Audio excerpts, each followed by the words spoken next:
জামিনের আবেদন করা বা জামিন পাওয়া অভিযুক্তের অধিকার। অযথা বছরের পর বছর জামিনের আবেদন ঝুলিয়ে রাখা যাবে না বলে বিভিন্ন হাইকোর্টগুলিকে সতর্ক করল সুপ্রিম কোর্ট। জামিন না দেওয়া অবিচার এবং তা অভিযুক্তের মৌলিক অধিকারকে লঙ্ঘিত করে বিচারকদের উদ্দেশ্যে জানিয়ে দিল সুপ্রিম কোর্ট। অযথা জামিনের আবেদন ঝুলিয়ে রাখা যাবে না, এতে অভিযুক্তের সাংবিধানিক অধিকার খর্ব হয়। হাইকোর্টগুলিকে সতর্ক করল দেশের সর্বোচ্চ আদালত। সর্বোচ্চ 2 মাসের মধ্যে জামিনের মামলা নিষ্পত্তি করতে হবে।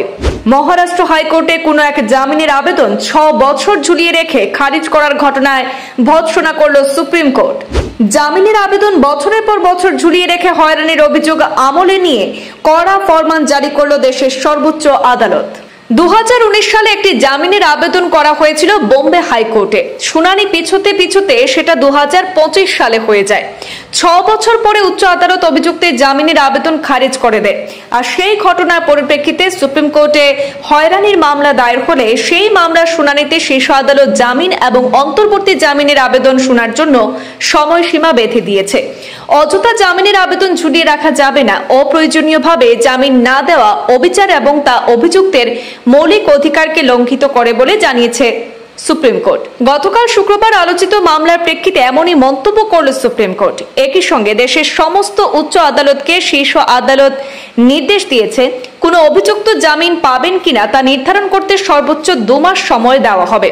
অন্তর্বর্তী জামিন এবং মামলার প্রথম শুনানির জন্যই ওই সময়সীমা ধার্য হচ্ছে।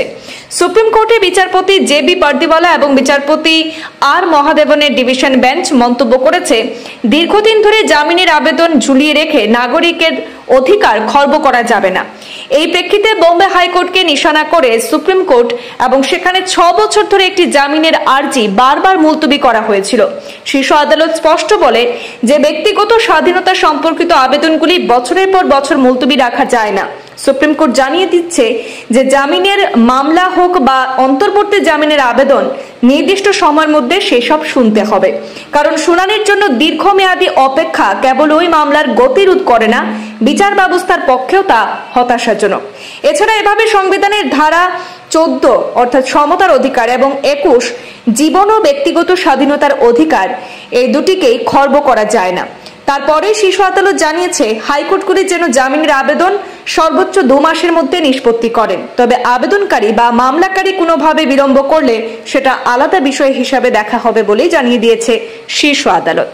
ব্যুরো রিপোর্ট, পূর্বাঞ্চল প্রতিদিন।